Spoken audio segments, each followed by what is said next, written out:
Bom dia, meus companheiros e companheiras da Rádio Cantareira FM, Vila Brasilândia. Hoje eu trouxe um presente para vocês. Hoje eu trouxe a Adriana Rodrigues e a Jaqueline, que vão contar sobre o projeto delas, que vai aliar Paulo Freire e Ayrton Krenak. Eu quero muito saber o que vocês estão fazendo de maravilhoso com esses dois grandes nomes do Brasil, né? A gente está aqui nesse dia 5, nós acabamos de ter aí o Wagner Moura como uma grande voz nossa, né, no exterior, como alguém que está levando os nossos gritos, o nosso pedido de socorro até, né? E vocês duas com essa iniciativa linda. Sejam muito bem-vindas ao Manas e Manhãs desse dia 5. Eu quero conversar com vocês e quero que vocês convidem as pessoas, né, quem está nos ouvindo, para fazer parte, tá? Então, eu vou pedir para a Adriana começar. Seja muito bem-vinda, Adriana. Tudo bem? Bom dia, tudo bem? É uma alegria, é um prazer retornar aqui à Rádio Cantareira com a Simone, nesse programa maravilhoso, ao lado de uma parceira, uma companheira querida. Então, desde já eu agradeço a escuta, a atenção de cada um, de cada uma, de cada uma. E quero dizer, então, que a gente, inspiradas, né, pelo centenário do Paulo Freire, pelo nosso trabalho como educadoras. Eu sou artista educadora, conheci o Paulo Freire durante as minhas experiências ao longo da vida.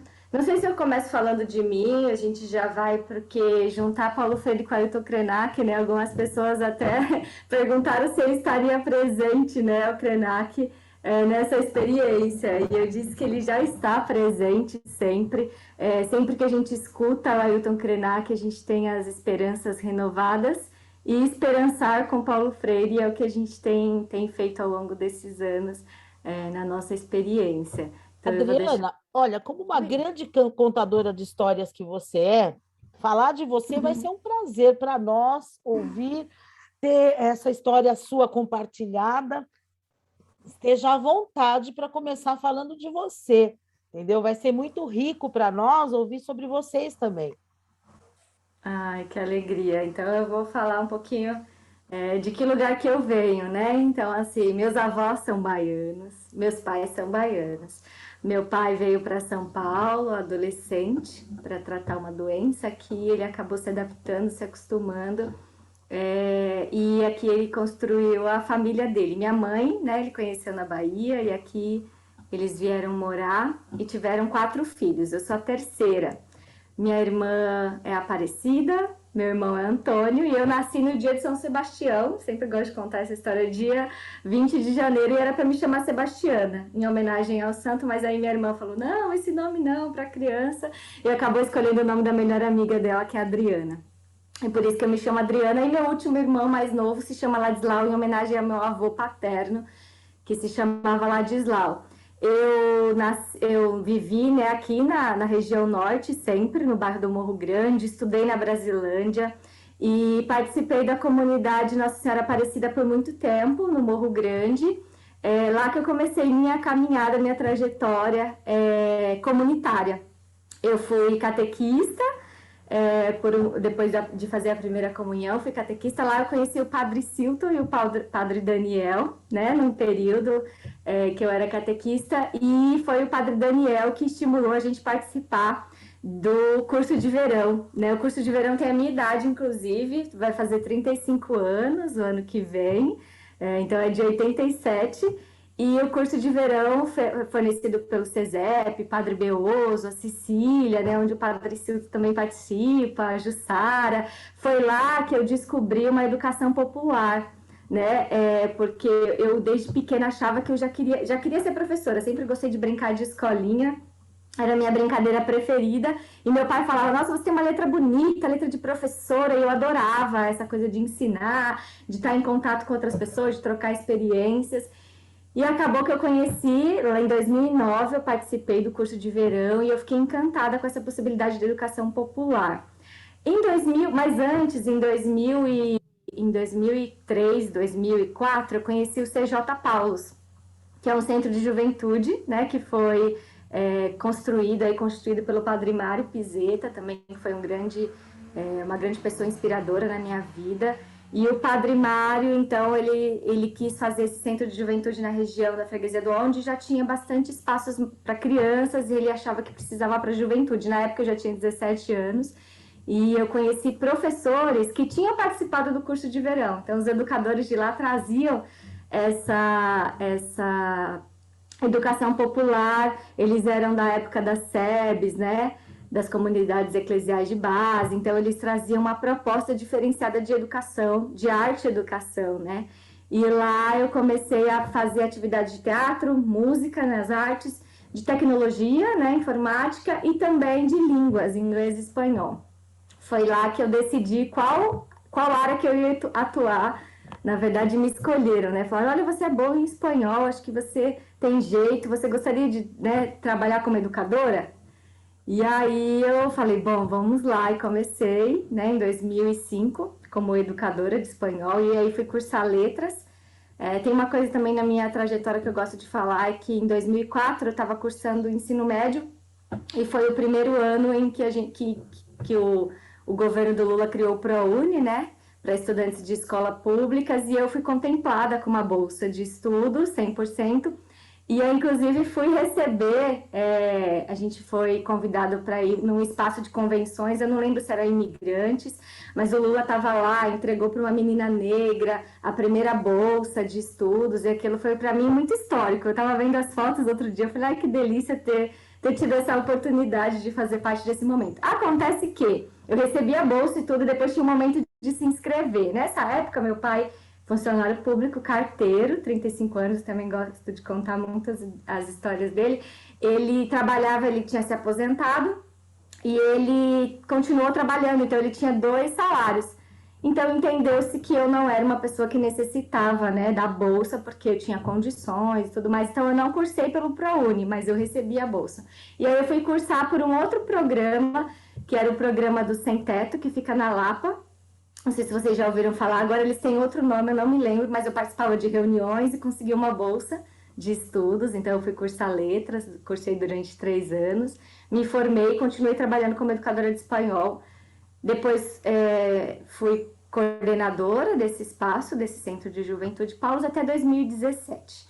Acho que eu vou parar por aqui, porque em 2014 eu conheço a Jaqueline, nesse mesmo curso de verão que eu retornei depois de 2009. E aí eu conheço a Jaqueline lá, e a gente se conecta, né, nas nossas histórias de vida, no nosso modo de trabalho. E aí eu vou deixar a Jaque se apresentar, senão eu vou ficar só falando aqui. Aí depois eu volto.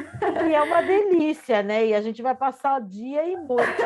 Eu fico muito feliz, eu tenho certeza que o Padre Cilto também, e a Jussara também, de saber Uhum. que esse curso maravilhoso, que é o curso de verão, que já está na sua 35ª edição, inclusive, Uhum. né? Está em período de inscrições, agora buscando resolver essa questão do pós-pandemia, da extrema pobreza, né, que o Brasil vai enfrentar, já está enfrentando. Então, é um curso essencial, necessário. E aí a gente entender que vocês, a amizade de vocês já é um fruto maravilhoso desse curso, meu Deus, eu fico encantada. E eu quero ouvir um pouco agora, antes da gente falar dos nossos autores maravilhosos, eu quero ouvir a Jaqueline Espiral, que está falando com a gente diretamente do Espírito Santo. É isso, Jaqueline? E fala de Oi, bom você, minha dia. querida. Bom dia, seja muito bem-vinda ao Humanas e Manhãs. Bom dia, eu agradeço, celebro a oportunidade de estar aqui, de estar com vocês, também com todas as pessoas que vão nos escutar, que estão escutando, né? Eu acho uma delícia escutar a forma como a Adriana conta a história, né? Tipo, o contador de história tem esse dom de ir juntando elementos, né? Isso é muito rico. E enquanto ela falava, eu ia também compondo o que está vivo em mim da minha história e que eu quero apresentar aqui, né? Trazer presente. Então, eu começo dizendo, sim, eu estou nesse momento no Espírito Santo, mas eu sou de Itu, que é interior de São Paulo, né? estou aqui no Espírito Santo vou fazer 2 anos, completam 2 anos, e estou aqui justamente por causa desse meu projeto de vida, que é a gente apostar num tipo de educação que pode ser diferente, né? Mas essa história, ela começa, assim, eu vejo com 2 momentos muito significativos. Já fazem 12 anos que estou na educação popular, atuando em projetos sociais. Na verdade, eu não conheço a educação por outro espaço, eu sempre estive na educação não formal, né? Isso desde os meus 19 anos, e como diz a minha irmã, na verdade eu faço hoje aquilo que eu sempre fiz, porque como diz a Adriana, a gente meio que desde criança já está nessa atuação, né? E era exatamente isso que eu fazia e que aprendi com a minha família. Então, só que eu, desde 2009, então, como educadora, mas em 2017 eu marco como, assim, a abertura do Mar Vermelho, que é um momento que, eu já atuei em Curitiba, em São Paulo, em alguns projetos em São Paulo, e agora no Espírito Santo. Mas em 2017 eu estava num momento muito, assim, incisivo da minha caminhada como educadora popular, porque eu não estava vendo formas de realmente ser útil dentro desse espaço como educadora, sabe? Quando você se sente encurralada pelo sistema, um sistema que te coloca assim, bom, você tem que trabalhar com 40 crianças dentro de uma sala, numa conjuntura, num espaço que não te permite uma transformação real, que é só uma fantasia, digamos assim. E eu muito perdida, muito triste com aquilo. Mas é uma tristeza que leva a gente para outros lugares, sabe? Então eu fui atrás e encontrei com o Dominique Barter, que é da comunicação não violenta, e eu vejo que a comunicação não violenta, muito aliada àquilo que eu já acreditava em Paulo Freire, com a educação popular, foi o que me abriu as portas para um outro tipo de experiência, né? E não necessariamente a comunicação não violenta como técnica, como muita gente tem trazido, que isso é válido, sim, mas não como uma técnica para falar bonito, mas como um jeito de viver mesmo, sabe? Uma prática de não violência, né? Eu até tenho uma tatuagem que eu fiz aqui, que é o AINSA, que para mim é uma marca muito forte, que é de não ferir. E a partir desse momento, em 2017, eu vislumbrei a vida que eu queria para mim, que é uma vida de entrega, de realmente de não violência. Então, assim, não é uma técnica, não é uma metodologia, é a minha vida. Então, como é que eu devo viver? E aí eu me entreguei em 2018 para um mochilão que eu fui fazer no Brasil, viajei em vários lugares, e o meu intuito desse mochilão era trocar com espaços e fazer experiências assim onde eu usaria menos dinheiro possível, mas que a experiência de troca seria de outras formas, né? De trabalho, de sustento, de alimentação, de ir buscando outro jeito de fazer uma troca e de cooperação e empatia, sobretudo, né? E a minha experiência foi muito positiva. Eu descobri que tem mais pessoas boas no mundo do que pessoas ruins, pessoas dispostas a fazer o que é mal.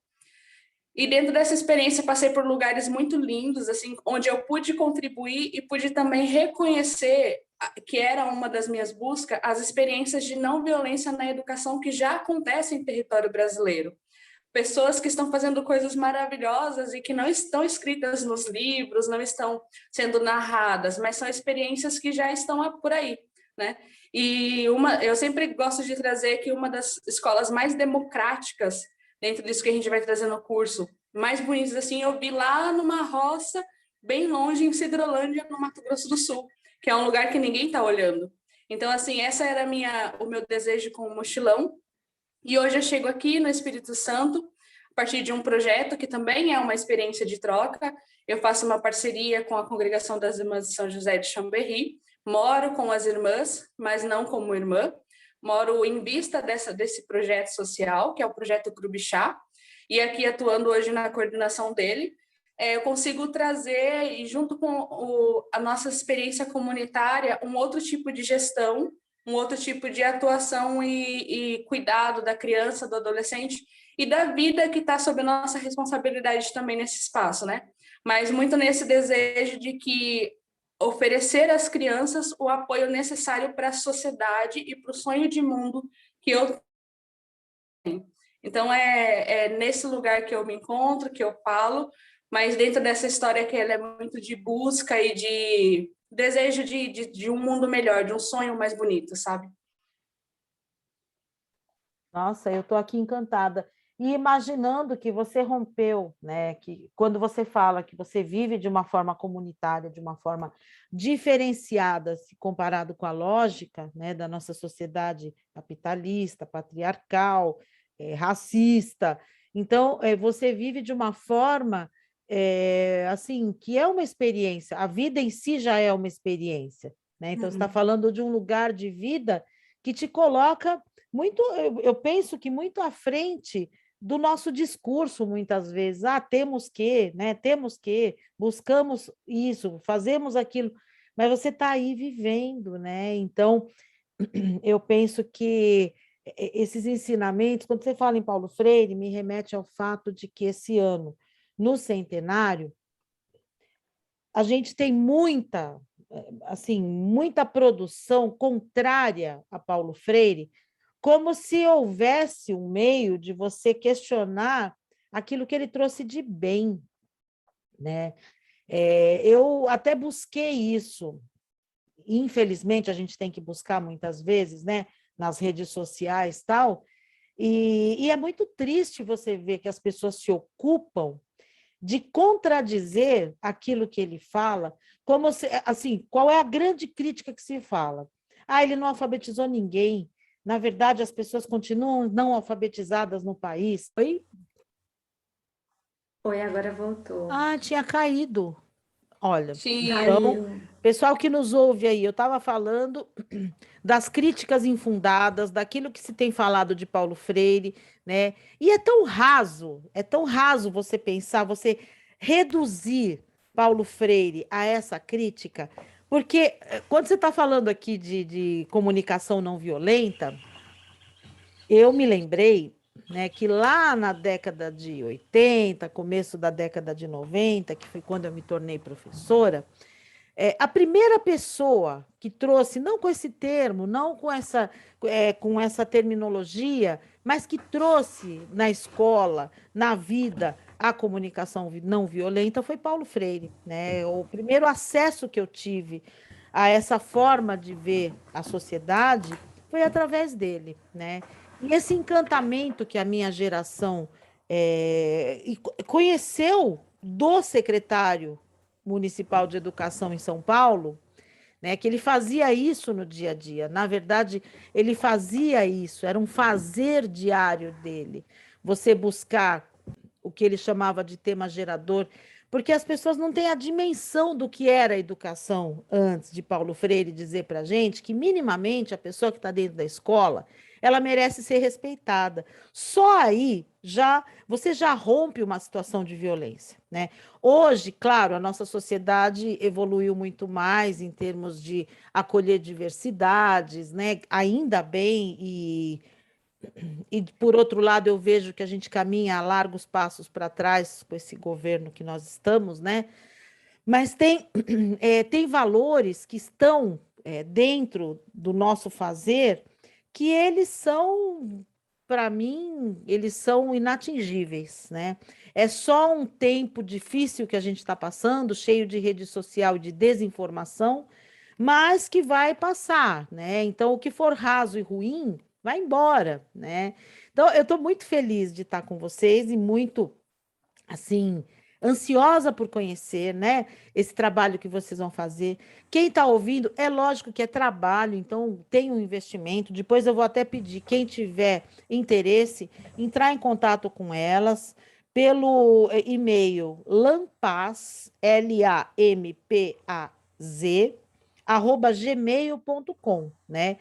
E aqui elas vão contar desse trabalho maravilhoso, né, que elas estão fazendo, trazendo duas personalidades maravilhosas do nosso tempo, Ailton Krenak, que tem toda uma vivência e fala de um lugar, né, de alguém que viveu e que conhece a vida dos povos originários brasileiros e que circula pela academia. Então, isso para mim é incrível. E Paulo Freire também, um grande brasileiro, né?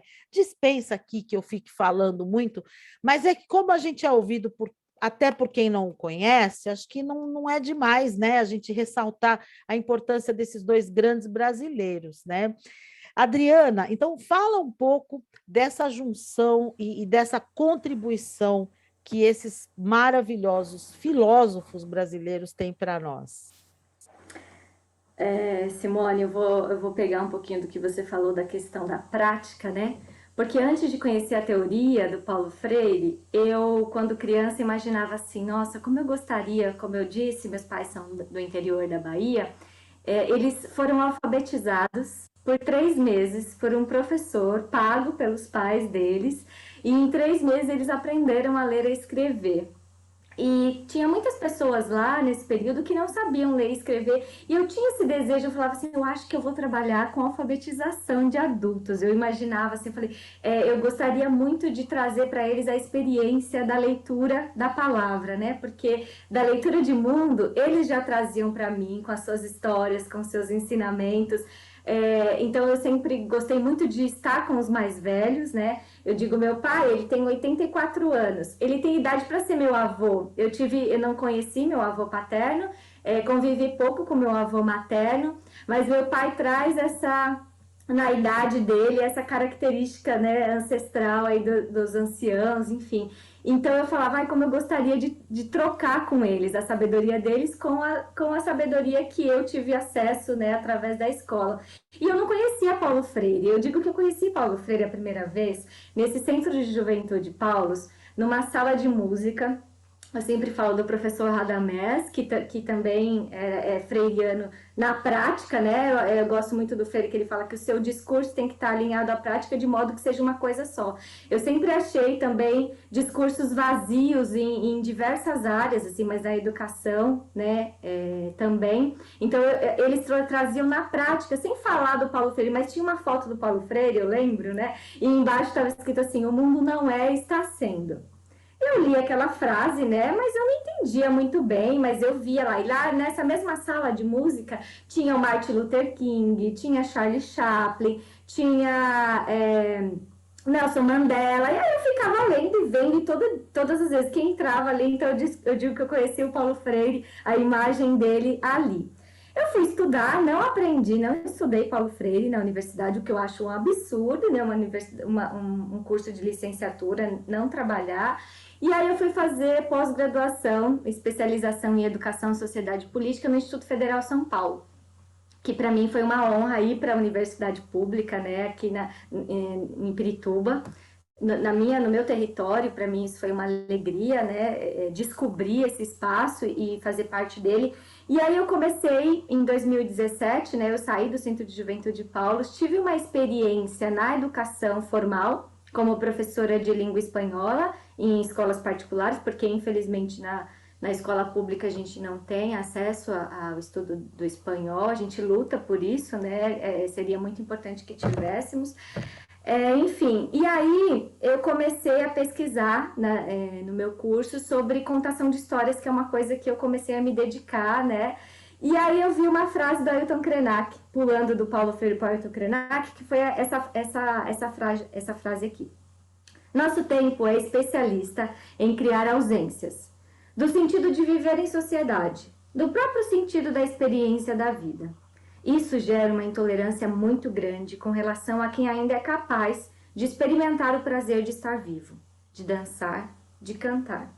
E está cheio de pequenas constelações de gente espalhada pelo mundo que dança, canta, faz chover. O tipo de humanidade zumbi que estamos sendo convocados a integrar não tolera tanto prazer, tanta fruição de vida. Então, pregam o fim do mundo como uma possibilidade de fazer a gente desistir dos nossos próprios sonhos. E a minha provocação sobre adiar o fim do mundo é exatamente sempre poder contar mais uma história. Se pudermos fazer isso, estaremos adiando o fim do mundo. Então, nessas palavras eu falei, precisamos contar histórias, é isso, estou no caminho. As histórias nos conectam com a nossa essência, com a nossa vida, nos conectam com o outro. e Ideias para Adiar o Fim do Mundo de 2019. Né? Então, a partir de 2000, a gente está falando desse período, 2018, a gente começou a viver tempos difíceis, tempos sombrios, e a gente achava que, né, a gente nem imaginava o que estava por vir, mas ele já falava sobre adiar o fim do mundo, desse mundo que a gente possível de construir. E aí o Paulo Freire, uma vez eu estava assistindo a uma rede, um canal de televisão que eu não lembro qual foi, mas eu ouvi alguém falando do Paulo Freire que ele falava, olha, a gente precisa ir da denúncia, de denunciar as formas incorretas que a gente tem no mundo, das injustiças, mas a gente tem que ir para o anúncio também. Esse é o nome do nosso curso, da denúncia ao anúncio. E anunciar um mundo possível. Né? Que mundo que a gente quer transformar? E como educadores, eu acho que a gente precisa estar nesse equilíbrio de denunciar, mas também de anunciar, de também promover futuros, esperança, plantar sementes. Então, para mim, os dois se complementam e é isso que a gente vai tentar fazer nesse nosso que a gente chamou de percurso, né? Que vão ser 4 sábados de manhã. A gente vai se encontrar das 9 às 11 online ainda, porque a Jaque está lá no Espírito Santo.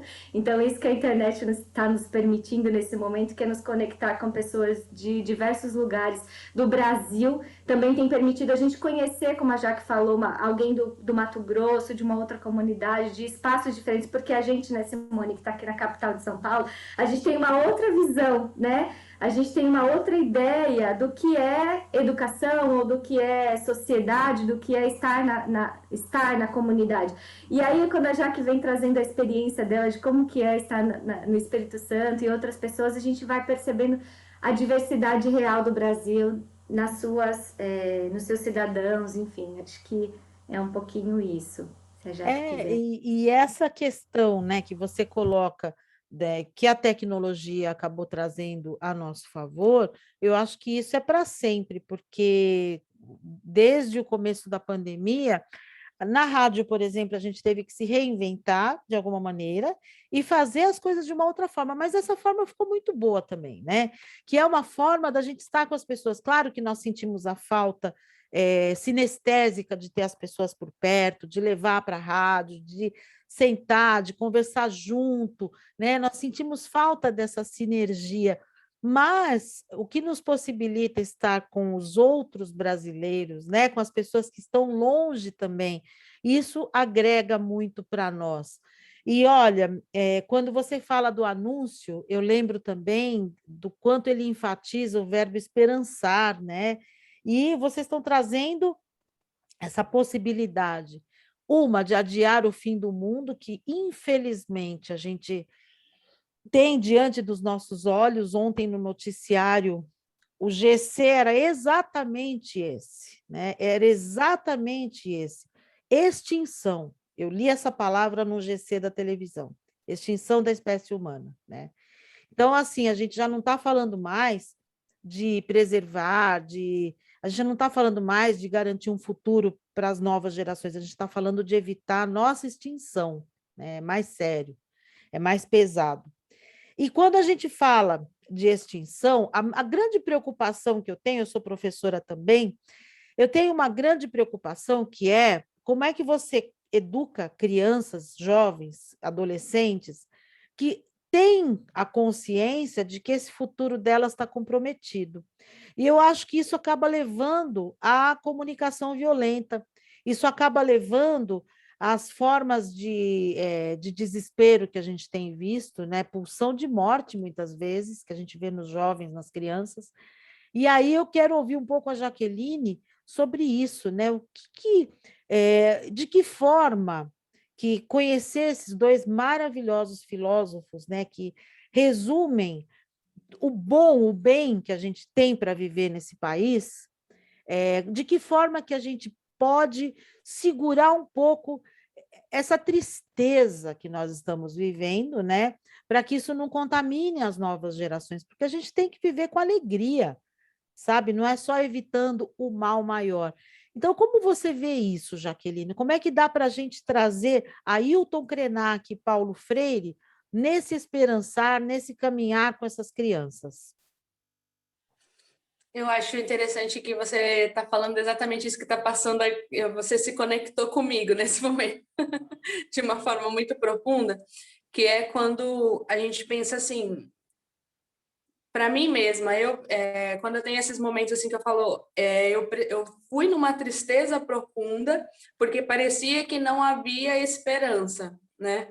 Então, quando eu trago para o mundo essa proposta que é o Laboratório Móvel e depois o Laboratório Móvel de Paz, e depois a Adriana chega com essa proposta que vem a ser o curso da denúncia ao anúncio, é muito esse esperançar mesmo. E eu vejo em Paulo Freire um ponto de, tipo assim, a gente precisa partir de alguma coisa, porque já estava ruim a nossa situação antes da pandemia. Já não, algumas coisas só intensificaram, não foi a pandemia que nos trouxe. Tipo, a gente já tinha os problemas de desigualdade social muito forte no Brasil, tipo assim, isso há tanto tempo, né? Desde sua.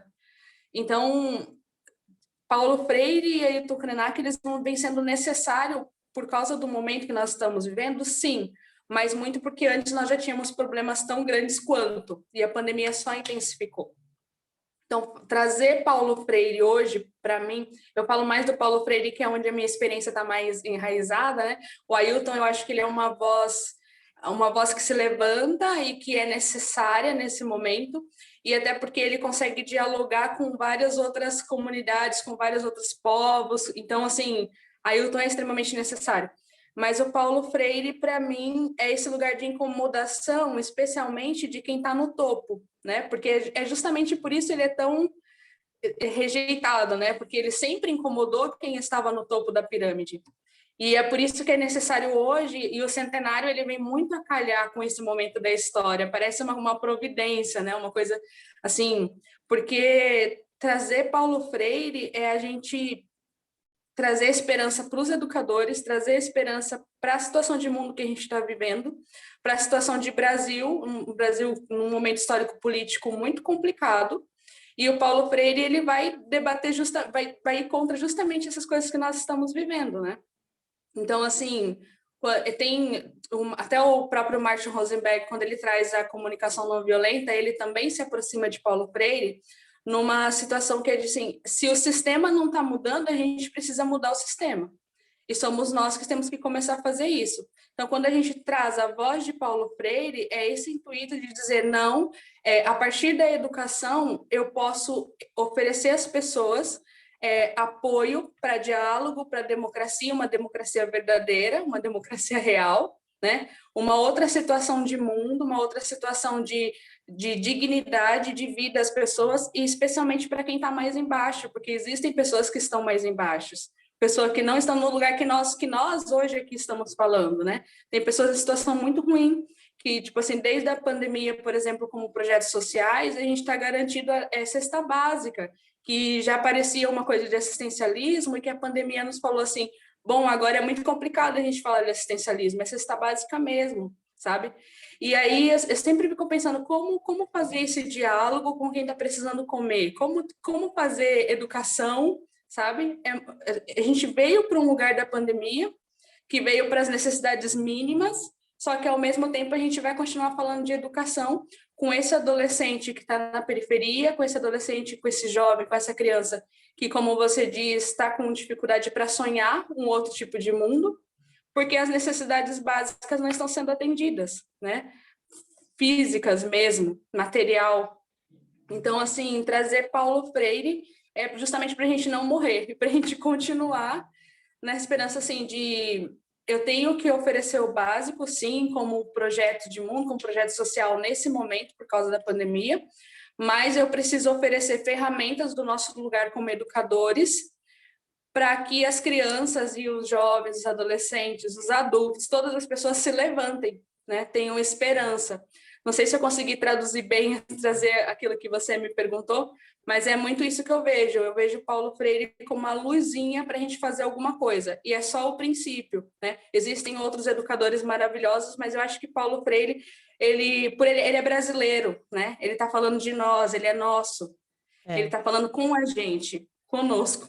Então, assim, claro, ele dialoga com várias outras partes do mundo, o mundo inteiro traz Paulo Freire, mas Paulo Freire e sua teoria, que eu sempre falo, eu sou muito iniciante em Paulo Freire, porque a obra dele é muito extensa, é muito profunda, e a gente precisa se aproximar dele e trazer a voz dele cada vez mais, porque essa voz, ela incomoda, e se ela incomoda, é porque ela é necessária. Certamente.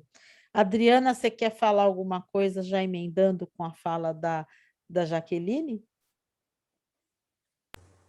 Quero sim. Eu quero falar daquela frase que eu citei que estava escrita, né? O mundo não é, está sendo. Agora ela faz sentido, porque acreditar é isso. O mundo não é assim, ele está sendo dessa maneira. É isso que eu tento trazer para as crianças e para os adolescentes. Eu trabalho, né, num CCA, então a gente não precisa desacreditar. E o Paulo Freire, né? Quando eu li Pedagogia da Autonomia, né? Recentemente, eu fui fazendo marcações e eu falava, gente, mas eu já acredito, eu já faço isso sem conhecer. Mas por quê? Porque eu fui educada, né, por esses educadores que passaram pela minha vida, que traziam na prática a proposta do Paulo Freire, e não na teoria. Claro que a teoria é muito importante. Quando a Jaque falou assim, eu sou muito iniciante em Paulo Freire, a gente tem mesmo um medo de dizer, mas o que ela sabe sobre o Paulo Freire? Eu sei que eu acredito, eu sei que o que ele fez foi importante, eu sei que ele é brasileiro, eu sei que ele é nosso, eu sei que ele quis mudar o mundo, eu sei que ele quis ser conhecido como alguém que amou demais o ser humano, né? A ponto de se dedicar, e eu acho que é isso que a gente traz, esse amor que a gente tem pelo ser humano.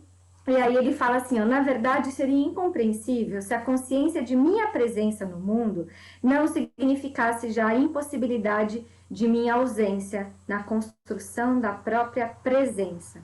Como presença consciente no mundo, eu não posso escapar à responsabilidade ética no meu mover-me no mundo. Então, como eu me movo no mundo, como eu me faço presente. Então, quando eu comecei na educação formal, eu me fazia presente e eu falava assim, eu não ensino espanhol para no futuro você ser alguém, você já é alguém. Eu não ensino para no futuro você usar. A gente usa no hoje, é no agora. O presente é o que a gente tem, né? Então, eu acho que valorizar o presente, e com a pandemia, isso eu falava antes da pandemia. Então, eu trazia para as minhas aulas com as crianças, eu queria que eles fossem felizes naquele momento.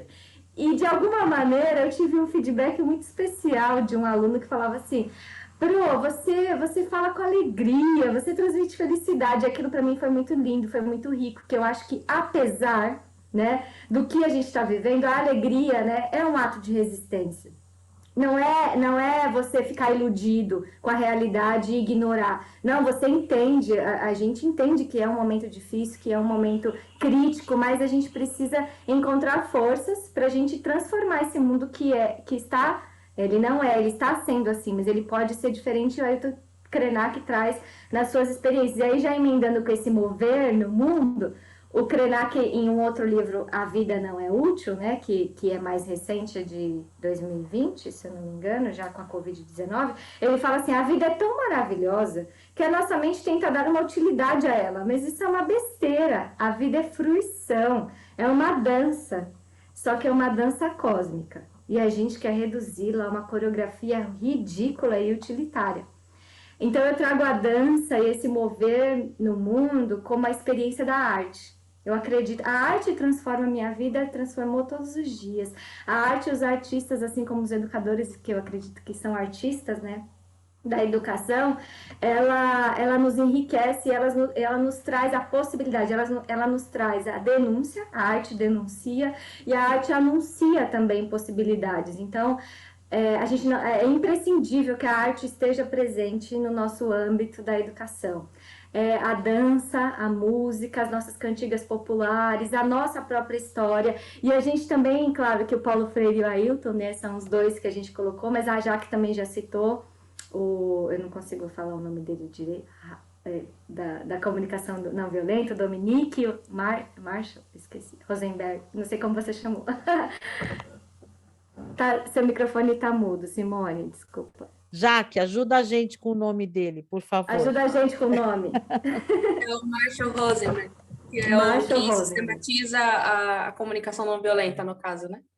Isso. E aí a gente traz outras referências, por exemplo, a Lídia Ortélio, ela fala a gente vai trazer também a Lídia Ortélio falando do encontro dela com com o Paulo Freire, e de quando ela começa as cantigas, né, que a Lídia Ortega estuda, né, o brinquedo no Brasil, as formas de brincar no Brasil e as cantigas, e ela traz a importância, então a gente tem um encontro reservado para isso, né, a gente vai falar da poesia, o Ailton Krenak também, todas as vezes que ele é perguntado, assim, que ele encerra ou que ele vai falar, ele cita poetas, assim, que o inspiram, Fernando Pessoa, Drummond, e da última vez ele foi perguntado, e o que a gente faz, né, com essa situação política que a gente está vivendo? E aí ele cita Mário Quintana, ele fala assim, esses que aí estão atravancando nosso caminho, eles passarão, eu passarinho. Então a gente precisa acreditar que vai passar, vai ter um momento que a gente vai conseguir continuar, né, sendo passarinho. E eu trago também o Eduardo Galeano, né, que diz que os cientistas dizem que somos feitos de átomos, mas um passarinho me contou que somos feitos de histórias.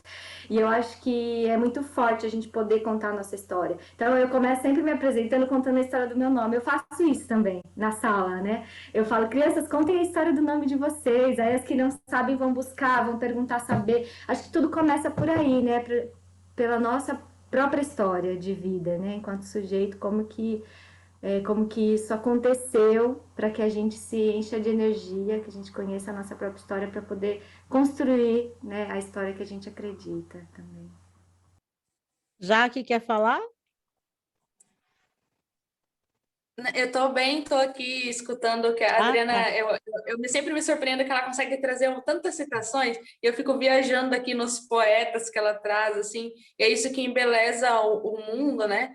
Eu digo que esse é o momento dos educadores se levantarem, então eu fico feliz quando a Adriana se levanta e traz a contação de história, a poesia, quando todas as pessoas que têm algum desejo de criar alguma coisa bonita para o mundo, o Ailton, no caso, agora, vocês com a rádio e tal, tipo, é um trabalhinho muito de formiguinha, mas é a nossa forma de contribuir para que as coisas ganhem uma outra dimensão, uma dimensão mais bonita. Então, assim, eu fico muito feliz escutando e participando, porque que os educadores se levantem. Olha, você falou sobre uma coisa essencial, que eu estou aqui ouvindo vocês, eu estou às lágrimas já, né? Quem me conhece sabe que eu me emociono mesmo, e assim, eu acho que mais do que qualquer conteúdo na formação de professor inicial, formação em percurso, vocês estão trazendo assim uma dimensão de humanidade muito grande, né? Então eu acho assim, vale muito a pena, viu, pessoal, conhecer o trabalho dessas duas meninas maravilhosas. Eu volto a falar, Lampaz, Lampaz, @gmail.com, quem quiser mais informações sobre esse trabalho lindo que elas estão desenvolvendo. Por quê? Porque esperançar, né, como a gente conhece, assim como sendo assim um grande princípio filosófico de Paulo Freire, através da arte, né, é o que temos na época do regime militar, na época do regime não, do golpe militar. O que nós tínhamos? Arte, e aí as pessoas se entregavam de coração a essa vivência de arte, porque quando você é silenciado, a sua alma continua existindo, né? E é isso que o Galeano coloca, é isso que o Quintana coloca, né? Assim, a gente continua ali de alguma forma, né? E eu fico me perguntando, né? Dentro da fala da Adriana sobre a pedagogia da autonomia, Paulo Freire traz o estar no mundo. E hoje a gente tem essa dualidade de estar em todos os lugares ao tempo todo e não estar e não ser nada, né? Tem até aquela piadinha, e fora dos stories, como é que você é? Como é que você está? Você está feliz? Porque a imagem criou a ideia de que todo mundo é muito feliz, de que as pessoas estão sempre muito perto, né? As redes sociais trouxeram isso, mas, na verdade, a gente está precisando ultrapassar um pouco, ir além dessa superficialidade que muitas vezes essas relações trazem. E isso está adoecendo as pessoas, né? Aí eu me pergunto também, como é que Paulo Freire agiria hoje? Como seria Paulo Freire no mundo hoje? Né? Qual seria o trabalho dele? E eu estou imaginando que seria um trabalho muito parecido com esse que vocês estão fazendo, né? De esperançar, de levar através da arte, né? De levar através do encantamento, porque, gente, não tem outro jeito. Se a gente deixar de se encantar com a produção humana, com aquilo que o ser humano faz de belo, nós vamos entregar tudo mesmo, né? E tanto é que o próprio Krenak cita poetas, né? Então, nesse trabalho vasto filosófico que ele faz, não é só de seriedade, é importante a gente estar ao lado da ciência, claro, ninguém vai abrir mão disso nunca. Quem tem coerência sabe da importância da gente andar lado a lado com a ciência. Mas tem esse outro lado também, que é o lado da poesia, que é o lado do encantamento, né? E fazer com seriedade esse encantamento, eu penso que pode ser muito importante para o educador, acima de tudo, porque o educador já está adoecendo, né? Que na pandemia ele viveu uma situação muito complicada nesse período todo, né? As pessoas sentiram a ausência do trabalho dele, mas na primeira oportunidade, né, me lembra muito aquele livro do Saramago, né, o Ensaio sobre a Cegueira, que na hora em que a luz voltou para alguns dos olhos, aí começaram a jogar pedrada em alguns atores, né? E os educadores estão recebendo muito essa pedrada, de que não querem voltar para o presencial, de que estão muito confortáveis, quando, na verdade, as pessoas trabalharam intensamente, sem horário, sem término, né? Então, eles já estão doentes por conta disso. E agora, essa situação que eu acho muito pior que um pós-guerra, né? Eu penso que no pós-guerra, justamente aquela geração que atravessou o baby boom, né?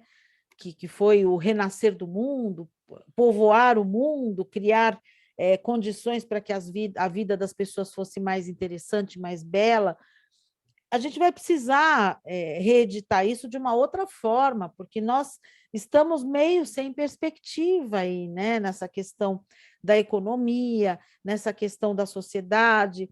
Alguns grandes homens desse tempo têm sinalizado, eu destaco o Papa Francisco, que fala, não se trata de consertar, se trata de fazer tudo de novo, né? Quando ele vai falar de economia, quando ele vai falar de organização social, ele tem sinalizado, por exemplo, que não é consertando, né? Que é refazendo, é começando de novo.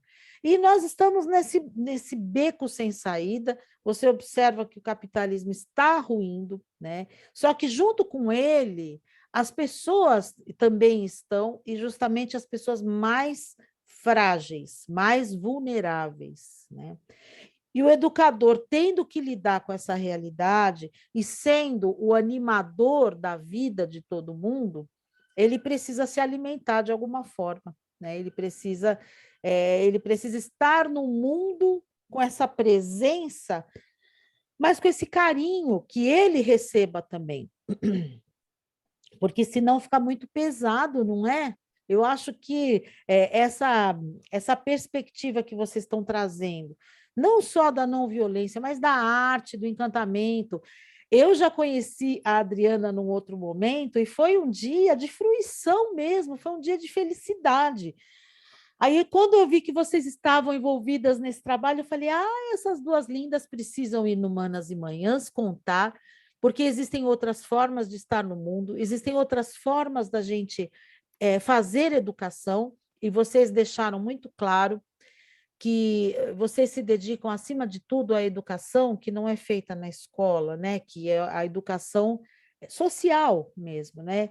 Então, quem é da escola tem muito a aprender com esse mundo da educação social, não é? Então, eu vou pedir para vocês falarem um pouco da proposta agora, né? A gente já está aqui oferecendo para quem nos acompanha o e-mail, depois vai aparecer no card, né? Para as pessoas entrarem em contato e conhecerem vocês com mais profundidade. Mas eu queria que vocês falassem um pouco da proposta, né? Para a gente poder convidar as pessoas, poder trazer nessa dimensão mesmo de que quem tiver um interesse procura vocês aqui no e-mail. Obrigada, Simone. Queria trazer um pouquinho dessa sua pergunta, né? O que o Paulo Freire faria? Você sabe que perguntaram para a filha dele recentemente pelo SESC. Eu participei de um programa de encontros para falar do centenário e no último foi a filha dele. Ela falou assim: jamais eu me atreveria a falar sobre isso. Agora o que o paizinho falaria é: toma para vocês, né, a minha prática e reinventem. É isso que você falou, a gente está precisando, a gente está no momento de reinvenção, a gente não tem as respostas, mas a gente precisa fazer, a gente precisa caminhar, e isso que você falou é muito forte, a gente precisa se alimentar, e a arte é um alimento necessário, e a gente precisa resistir, a alegria como forma de resistência, e a gente precisa caminhar. A gente precisa, o Paulo Freire tem aqui, né, a própria frase dele, que ele fala: a educação precisa tanto de conhecimento técnico e científico, quanto de sonho e utopia. Né? Então, é esse sonho, é essa utopia que nos move, né? E é como já diria o Galiani, e para que serve a utopia? É para a gente caminhar sempre, é para sempre dar um passo, a gente não pode ficar parado. E aí eu cito o Siba também: toda vez que eu dou um passo, o mundo sai do lugar. Então eu acho que é muito importante, por mais que a gente esteja nessa telinha, a gente está se olhando, a gente está caminhando, a gente não está parado. E as nossas palavras, né, estão sendo esses passos. Então, ter esse espaço da palavra e dar a palavra. Eu acho que os educadores estão precisando falar, estão precisando ter tempo de troca. Então, a proposta desse encontro é a gente trocar, é a gente falar, é a gente se conectar. E ela surge, né, esse percurso surge num projeto. Eu trabalho no PIA, que é o Programa de Iniciação Artística da Secretaria Municipal de Cultura de São Paulo, e a gente estava propondo sugestões para formação, né? Então, a gente tem uma formação no início e no meio do ano para a formação dos artistas educadores, e alguém falou assim: eu já tenho uma ideia de formação, como será o mundo pós-pandemia? E aí eu me perguntei assim: mas quem tem essa resposta, né? Quem sabe como vai ser? E assim como o futuro vai ser como a gente fizer hoje. Como que a gente está acordando hoje? Como que a gente está olhando para a gente hoje? Se olhar para nós, para o nosso autocuidado. A gente precisa cuidar de quem cuida, a gente precisa cuidar da gente mesmo. Então, esse autocuidado, eu sempre falo que a gente precisa respirar, a gente precisa se acalmar, a gente precisa, né, dar esse tempo para a gente, para partir para a ação também. Então, a proposta veio daí que eu falei assim: bom, tem uma história que eu conheço que ela fala da denúncia e do anúncio. E eu acho que essa história nos convida a refletir. Eu não vou contar ela aqui, porque eu vou contar no curso, então vai ser surpresa. E a partir dessa história eu trago esse fundamento da denúncia e do anúncio, da história da cultura popular, porque eu comecei a me perguntar: quais histórias a gente está contando para as nossas crianças? E quais histórias nós gostaríamos de contar? A gente precisa se fazer essa pergunta. O que a gente gostaria que acontecesse? Então, vamos tentar realizar. Então, a gente para pensar no mundo como ele é, como ele está sendo, e aí a gente pensa que mundo que a gente quer, e a partir daí a gente começa, né, Jaque, a trocar ideias sobre que mundo a gente quer e o que a gente precisa fazer. Não tem resposta pronta. A gente constrói juntos, né? Então, eu acho que esse encontro é para a gente construir juntos. É claro que a gente vai trazer esses elementos da arte, da cultura brasileira, de pensadores brasileiros. Não podemos deixar de falar aquilo que você falou: a gente corre o risco de extinção. Nós somos natureza, a natureza não é algo à parte da gente. Então, a gente precisa pensar em como a gente se autopreserva, né? E como a gente constrói o futuro para as próximas gerações. Então, o percurso tem essa ideia aí de trazer elementos, né, que a gente vai colocar na partilha e receber também a troca de quem... estão todos convidados aí a aparecer, a trocar com a gente. A Jaque pode falar do nosso Instagram, né, Jaque? Que a gente, quem quiser, tá tudo lá também, as informações. Que legal. Jaqueline, fala que aí eu também coloco, né, no card, no anúncio, né, que eu vou fazer dessa nossa conversa, que só ela, eu acho que já é mobilizadora, né, as pessoas têm como se inspirar, mas eu espero quem possa que procure realmente vocês. Pode falar, Jaque.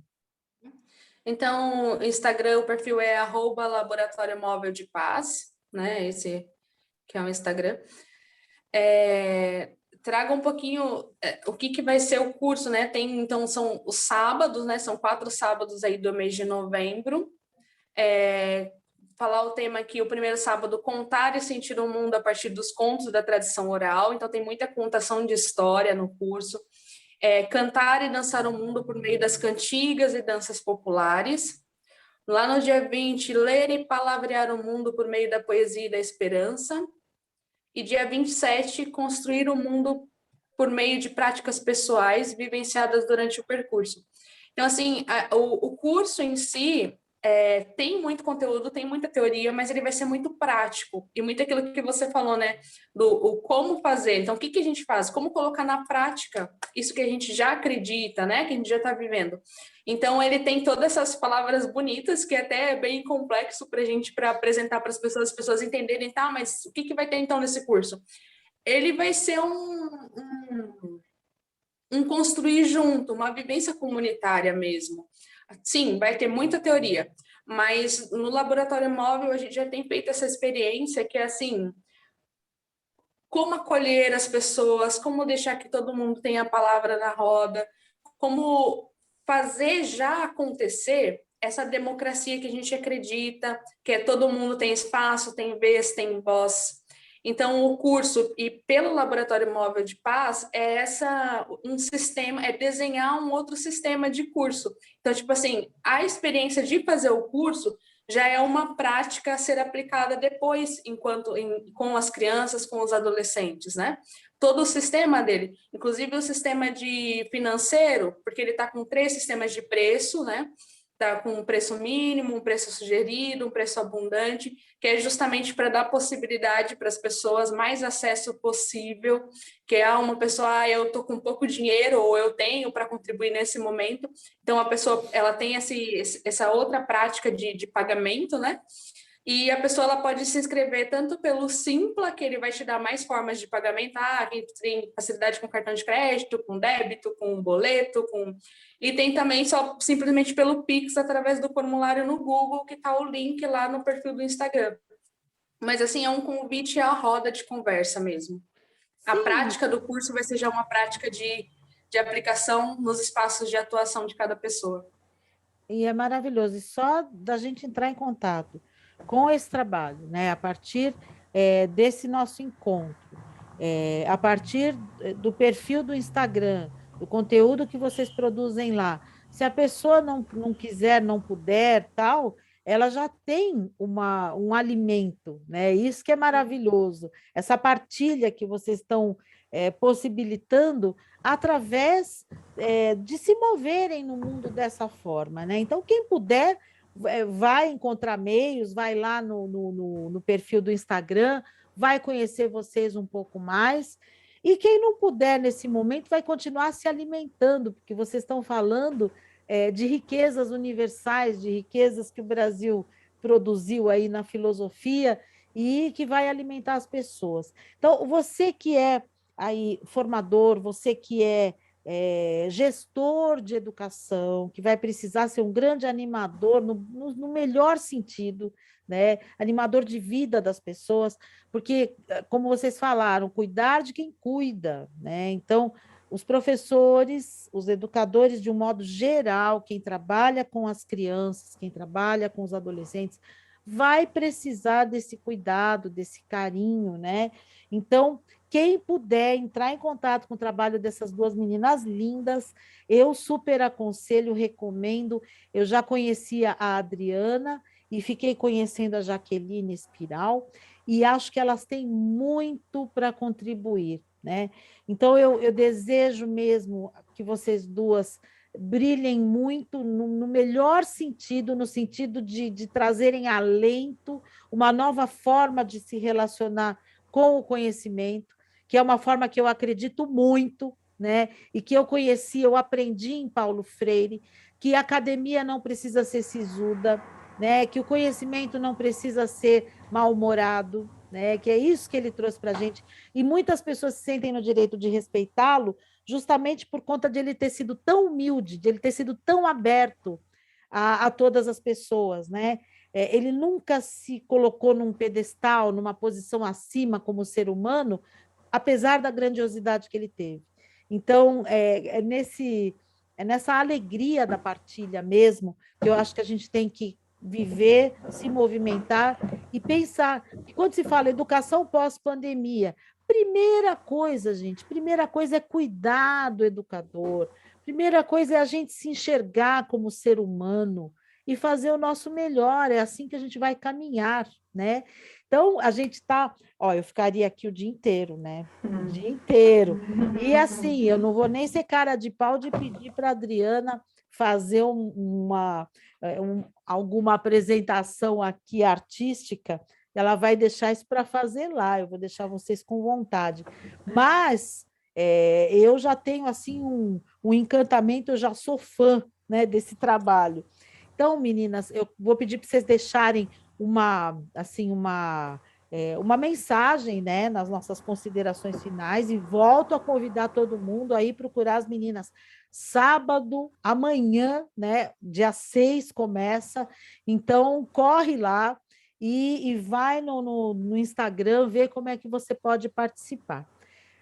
Deixem para mim, por favor, uma mensagem, né, para quem está com a gente.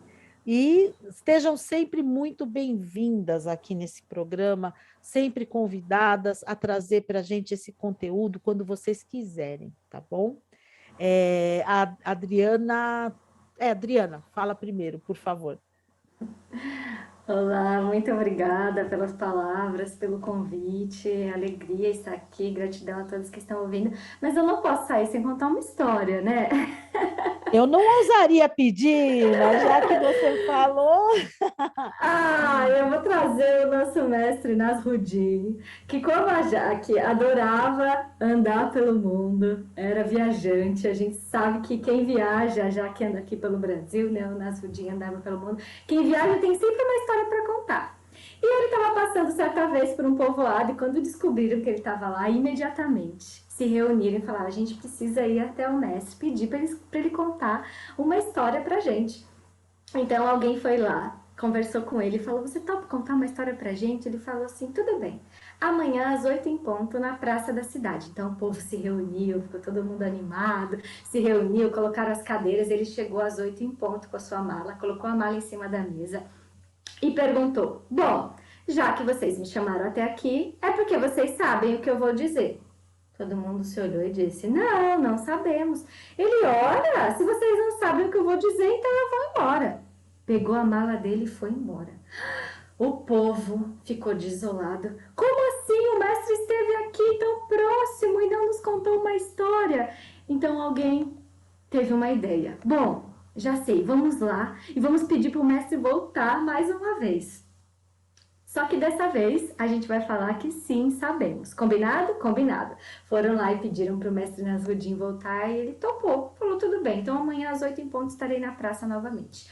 Então ele chegou no dia seguinte, às 8 em ponto, colocou a mala sobre a mesa e disse: bom, já que vocês me chamaram mais uma vez aqui, é porque vocês sabem o que eu vou dizer. E todo mundo: sim, sabemos. Ora, então se vocês já sabem, para que eu vou dizer? Então eu vou embora. E foi embora. Gente, o povo não acreditou. Estivemos mais uma vez aqui com o mestre, ele não nos contou nenhuma história. E aí, quando eles já estavam quase desistindo de ter essa experiência de ouvir uma história, sempre quando estão pessoas reunidas, alguém sempre tem uma ideia. Então tiveram uma ideia: gente, vamos fazer o seguinte, a gente vai chamar o mestre mais uma vez, torcer para ele aceitar, só que dessa vez a gente faz assim, ó, metade daqui da direita para a esquerda fala: não, não sabemos, quando ele perguntar, e a outra metade fala: sim, sabemos, combinado, combinado. Aí não vai ter jeito, ele vai ter que contar. O mestre Nasruddin aceitou mais uma vez ir até a praça. Então ele chegou lá às 8 em ponto e disse: bom, já que vocês me chamaram mais uma vez até aqui, é porque vocês já sabem o que eu vou dizer. E aí metade disse: sim, sabemos. A outra metade: não, não sabemos. Ele disse: ora, muito simples. Então aqueles que sabem contam para aqueles que não sabem e eu vou embora. E foi embora.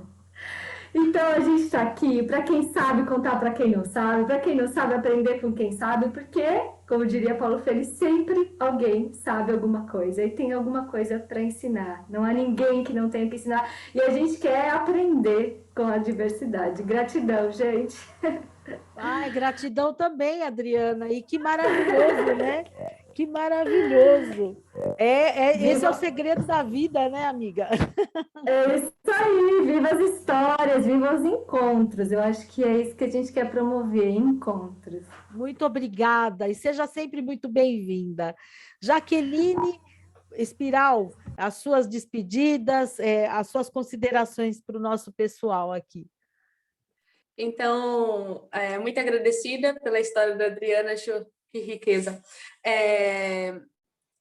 Quero trazer, assim, como a Adriana apresentou, que ela traz como arte.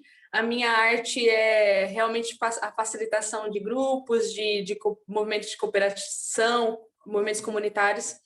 E eu deixo como convite já, por ser essa a minha mensagem, dia 29, porque todos os meses está acontecendo, pelo laboratório eu lanço a oficina de elaboração de projeto de vida, porque eu acredito que esse é o momento da gente se levantar, e quem tem um sonho, uma coisa assim, eu quero criar alguma coisa, que ele cuida de todos. Então, assim, às vezes está precisando de ajuda para colocar no papel.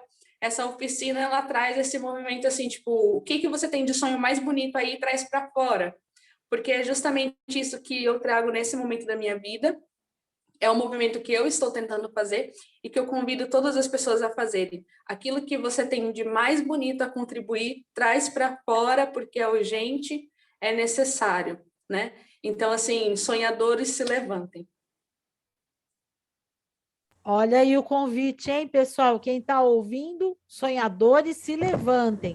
Muita gratidão por ter vocês nessa manhã, que esse curso possa trazer alento para as pessoas, cuidado, que possa frutificar e que vocês estejam muitas vezes com a gente aqui, trazendo esse carinho, esse cuidado com quem nos ouve. Manas e Manhãs, Rádio Cantareira FM agradece a presença de Adriana Rodrigues e de Jaqueline Espiral, que estão com um projeto maravilhoso que vai aliar Ailton Krenak, Paulo Freire, com muita arte e com toda essa filosofia de comunicação não violenta. Quer saber mais? Então vai lá no @Laboratório Móvel de Paz, tudo junto, no Instagram, e entre em contato com as meninas. É amanhã que começa, hein? Muito obrigada, minhas queridas. Sempre a casa aqui aberta, vocês comigo quando quiserem. Sempre bem-vindas, viu? Gratidão. Forte Muito obrigada. abraço, muito obrigada. Tchau, tchau.